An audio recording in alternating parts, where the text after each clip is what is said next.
चलिए साथियों को जोहार।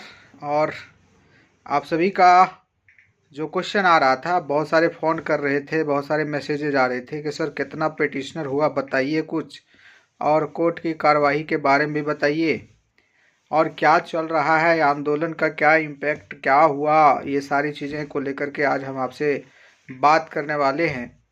तो शुरू से अंत तक आप सभी को देखना है, और यदि आपको उचित लगे तो बहुत लोगों तक पहुंचा देनी है बात। पहले साथियों सबसे पहले बात करते हैं पिटिशनर की। तो पिटिशनर की संख्या, चूँकि बहुत सारे ज़िलों से अलग अलग साथियों का फ़ोन आया और वो कह रहे थे सर इतना यहाँ से हो जाएगा, इतना यहाँ से होगा, इतना यहाँ से हम लोग आ रहे हैं। वो तमाम, चूँकि 24 ज़िला है तो 24 ज़िला में आप एवरेज 20 भी मानोगे तो बहुत हो जाता है। उस हिसाब से हमने अलग अलग ज़िलों के फ़ोन की वजह से मैं आपको बताया कि करीब 500-600 के करीब हो सकते हैं पिटिशनर, 1000 के अंदर में बोला था। लेकिन यहाँ तो स्थिति ये है कि 500 के अंदर पिटिशनर हुए हैं। अभी तक कुल संख्या जो हुई है पिटिशनरों की, हमारे पिटिशनर बनने वाले अभ्यर्थियों की, उनकी संख्या है 300 अप्रॉक्स 300, मतलब 1 2 3 कम भी हो सकता है। तो ये है आपकी स्थिति।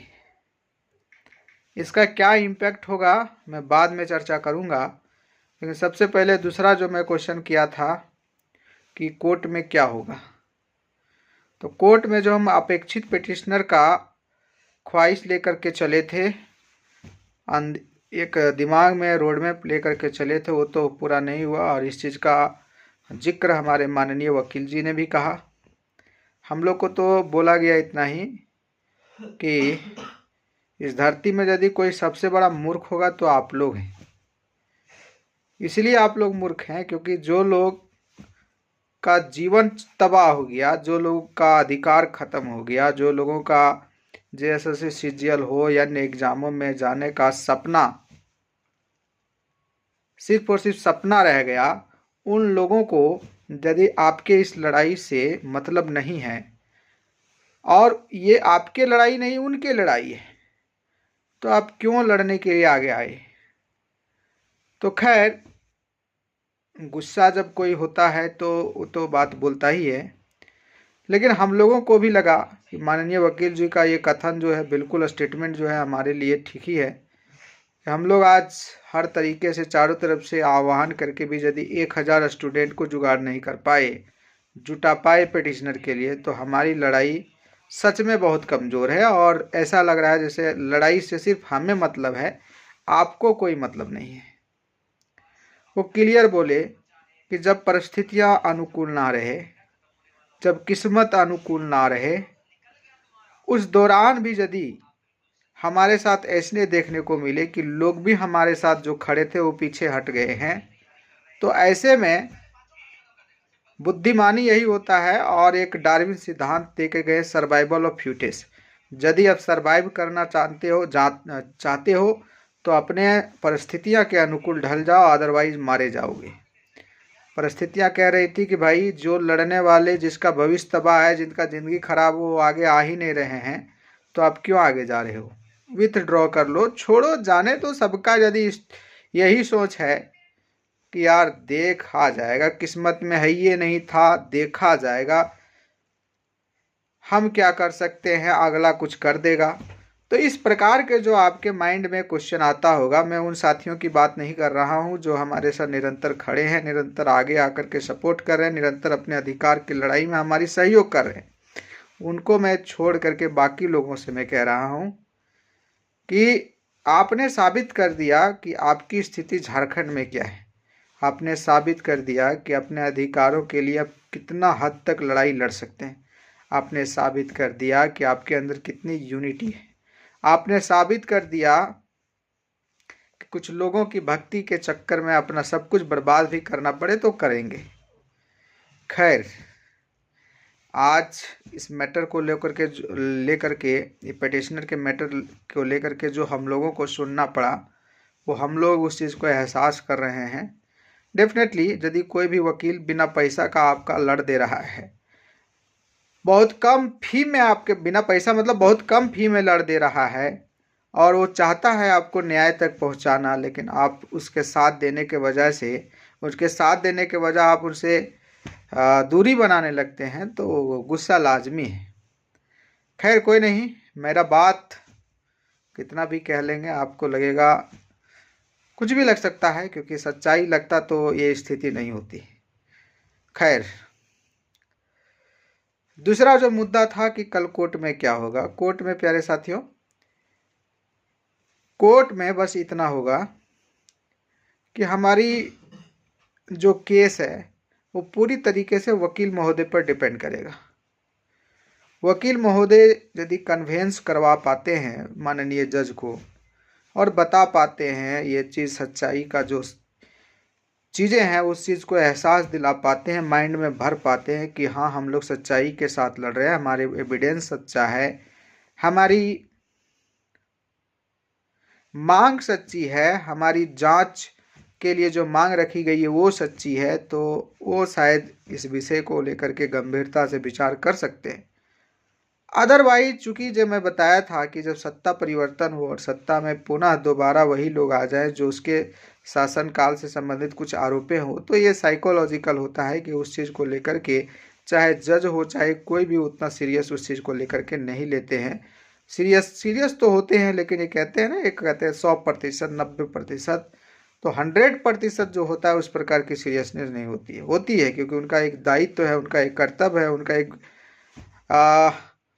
धर्म है कि वो अपने पद पर बैठे होकर के लोगों को न्याय तक पहुंचाना, न्याय देना, वैसा न्याय देना जिससे लोगों का जिसको हक है उसको मिल सके। ये चीज़ें उनके माइंड में रहती है, इसके वजह से चीज़ें हो सकता है अनुकूल हो जाए, लेकिन डिपेंड करता है प्यारे साथियों कि हमारे वकील महोदय किस प्रकार से समझा पाते हैं और किस प्रकार से माननीय जज समझ पाते हैं। उसके आधार पर कल का रिजल्ट आपको देखने को मिलेगा।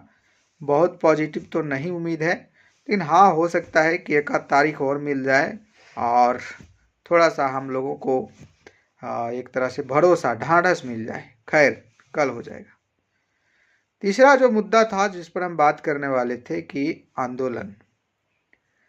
आंदोलन का दरअसल इम्पैक्ट ये हुआ कि जितने लोग पिटिशनर बन पाते, शायद एक 200 या फिर कहें 50, 60, 70, 80 और पिटिशनर हो पाते, लेकिन वो चीज़ें नहीं हो पाई क्योंकि जिनको दायित्व दिया गया था हमारे द्वारा, अन्य शिक्षकों के द्वारा कि आप उस जिला से लीड कीजिए, लगभग सभी लोगों को स्पेशल ब्रांच की ओर से नोटिस जारी में नाम दे दिया गया कि किसी भी कीमत उन सभी को उठाया जा सकता है। बेचारे हर कोई को अपना जीवन का डर है। लगभग लोग जिनको दायित्व दिया गया था सब मोबाइल बंद कर दिए। इसका परिणाम ये हुआ कि जिसको दायित्व मिला था पिटिशनर बनाने का उसके पास फ़ोन आया ही नहीं। बहुत सारे लोग फ़ोन किए होंगे, लगा नहीं होगा, स्विच ऑफ बता रहे होंगे क्योंकि उनकी मजबूरी थी, उनको ट्रेस किया जा रहा था। तो इस वजह से भी क्या हो गया, हमारी पिटिशनर जो है वो आपका कह सकते हैं 60-70 से लेकर के 200-250 भी हो सकता था, वो प्रभावित हुआ। आंदोलन के फेवर में रहने वाले लोग से हम इतना ही जानना चाहते हैं कि आज तक आप कितने आंदोलन को सक्सेसफुली लक्ष्य तक पहुंचा पाए हैं, मंजिल दिला पाए हैं। है कोई आंदोलन आपके डायरी में तो बताएं। और न्यायालय में यदि हम भरोसा रखें तो बहुत सारी चीज़ें, न्यायालय में आपका मामला चाहे कोई भी मामला हो, उम्मीद बहुत होता है, प्रयास रहने से उम्मीद ये भी हो जाता है कि लगभग 80% चांस है कि फैसला हमारे पक्ष में आएगा क्योंकि हम सच्चाई के साथ हैं। तो हालांकि आंदोलन का 80% जो है आपका ये सरकार को लेकर, झुकाने को लेकर रणनीति रही हो, या फिर कोई एग्जाम को रद्द को लेकर रही हो, या फिर करप्शन के खिलाफ रही हो, या फिर अन्य किसी अत्याचार के खिलाफ रही हो, लेकिन आंदोलन की सफलता का रेशियो देखेंगे झारखंड में तो 20 से 30% ही आपको दिखाई देगा। 70-80% आपका आंदोलन फ्लॉप ही करता है। आंदोलन फ्लॉप करने का सबसे बड़ा वजह होता है यूनिटी, एकता में कमी, जागरूकता में कमी, अधिकारों को लेकर के अपना सेल्फ सजगता की कमी। आज तक कोई आंदोलन नहीं हुआ जिसमें इतने अभ्यर्थी कोई एग्ज़ाम को लेकर के पीड़ित हो, उसमें 50% लोग उस आंदोलन में शामिल हो जाएं। 50% तो मैं दूर बात करूं, यदि 30-40% भी हो जाता तो चीज़ें शायद आंदोलन से भी बहुत साफ हो जाती और हमें शायद न्याय तक पहुंच भी हो जाता। लेकिन आप जानते हैं अधिकतर आंदोलन में जो उम्मीद की जाती है यहाँ के लोगों से कि इतना लोग आएंगे, अपने अधिकार के लिए आएंगे, अपना भविष्य के लिए आएंगे, अपना आने वाले जनरेशन को बेहतर दुनिया के लिए आएंगे, वो चीज़ें समझ में है ये नहीं है। इस वजह से क्या होता है, हमारे आंदोलन अधिकतर जो है वो क्या हो जाते हैं, फ्लॉप हो जाते हैं। दूसरा विकल्प जो हमारे पास कोर्ट था, उस कोर्ट के विकल्प को भी इस आंदोलन क्या क्या बर्बाद किया है। और बहुत सारे लोग महिमा मंडन कर रहे हैं कि कुछ लोग जाकर के वहां पर मार खा के आ गए, वो मार आए आपके भविष्य को, क्योंकि शायद हम लोग 1000 पिटिशनर तक पहुंचा जा सकता था यदि हम लोग बहुत एफर्ट लगाते। क्योंकि अधिकार हमारा से प्रभावित हुआ, आप एफर्ट हमको लगाना पड़ रहा, मतलब सिर्फ अधिकार मेरा प्रभावित हुआ, आप लोग का अधिकार भी भविष्य सब सुरक्षित है, तो एफर्ट लगाना पड़ता और शायद आपके साथ रो करके आपको अन्य माध्यमों से मोटिवेट करके शायद हम कुछ एफर्ट बढ़िया से लगाने से 1000 पिटिशनर तैयार कर लेते, जिसका पॉजिटिव इम्पैक्ट हमको कोर्ट में दिखाई देता। तो प्यारे साथियों, ये भी आज असफल हो गया। तो जीवन में अब भी वक्त है, यदि अपने रोटी के धर्म को मान कर चले हो, रोटी का धर्म को सबसे बड़ा धर्म मान करके चले हो, तो सबसे पहले सिस्टम के खिलाफ लड़ने के लिए एक रहो। आपके अधिकार को यदि कोई कुचल रहा है उसके लिए एक रहो। बाद में आया पॉलिटिक्स, बाद में आया चुनाव, बाद में आया फलना ढकना, XYZ नेता और फलना ढकना। क्योंकि प्यारे साथियों, ये अभिनेता, ये नेता या फिर अदरवाइज XYZ पार्टियां आपका जीवन चला पाएगी, आपके जीवन को बेहतर कर पाएगी? नहीं। आपको अभी भी ज़रूरत कोई चीज़ का भी पड़ेगा तो आपको सेल्फ का जेब टमड़ना पड़ेगा, ढूंढना पड़ेगा कि पैसा है कि नहीं है।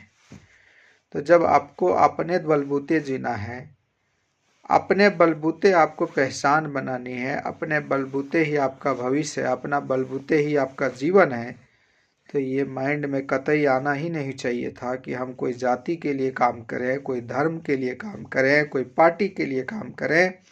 सबसे प्रायोरिटी होना चाहिए कि जिस धर्म के निभाने से हमारी रोटी सुरक्षित हो सकती है, भविष्य सुरक्षित हो सकता है, उस धर्म को हम पालन करें। लेकिन यहाँ पर धर्म जो है उसका मतलब ही कुछ और है, उसका लगाव लोगों का उसके प्रति लगाव जो है कुछ और दिशा में है। तो कुल मिलाकर के यही निष्कर्ष पर निकला जा सकता है कि लड़ने वाले सब बेवकूफ़ हैं, जो मतलब लड़ाई में शामिल है। बाकी लोगों को लगता है कि हम तो सिर्फ और सिर्फ दूसरे के भरोसे हम जीत जाएंगे। तो आप जीतते रहिए, अपना भविष्य बनाते रहिए। एक अंतिम में बोलना चाहेंगे, एक पार्टी जो झारखंड में बोलकर आई थी, हम युवाओं की पार्टी है। थोड़ा सा ये विषय इसलिए ज़रूरी है क्योंकि आपको राजनीतिक सजगता यदि नहीं किया जाए तो आपकी जीवन निरंतर इसी ढंग से बर्बाद होती रहेगी, क्योंकि सारा चीज़ का देन है राजनीतिक में सुधार की कमी। प्यारे साथियों, एक पार्टी आई थी, पार्टी का नाम नहीं लूँगा क्योंकि उनको लगता है कि हम उनके पार्टी के खिलाफ वो बोलते हैं। उनके पार्टी के मुख्य जो सुप्रीमो, वो कहते हैं लोकतंत्र में आलोचना जो है एक बहुत बड़ा हथियार है लोकतंत्र को जीवित रखने के लिए, उसको सबक सिखाए रखने के लिए, या फिर क्या उसकी जो तत्व है उसको सरवाइव कराने के लिए। लेकिन बाद में पता चलता है उसके लोग और वो उसके अपने ही करीबी लोग ये बोलने लगते हैं कि आप तो हम आलोचना तो सिर्फ हमारी पार्टी के लोगों को है, आप यदि दूसरी पार्टी की आलोचना कर रहे हैं तो मतलब आपको समझाया जाएगा। मेरे प्यारे साथियों, मैं इन सभी को कहना चाहूँगा कि अपने छात्रों के हित को लेकर के आप आज नेता बने, छात्रों के भविष्य को लेकर के आप आज नेता बने, छात्रों को अधिकार दिलाने की बात को लेकर के आज नेता बने। स्थानीय नीति, नियोजन नीति, फलना ढकना, सारी नीतियाँ जो छात्रों से जुड़े हुए थे उनके आधार पर आज नेता बने। आज छात्र लाठी से मार खाते हैं, आंदोलन करते हैं, उसमें आपका चेहरा तक दिख नहीं पाता है, और आप कहते हैं हम छात्र नेता हैं, हम छात्रों के हितैषी हैं। और इसके अभी वीडियो में कमेंट करेंगे कि आप अपने लिए बोल रहे हैं। तो आप जानते हैं हम कौन विधानसभा से लड़े थे, ये भी आप लोगों को पता होगा, है ना।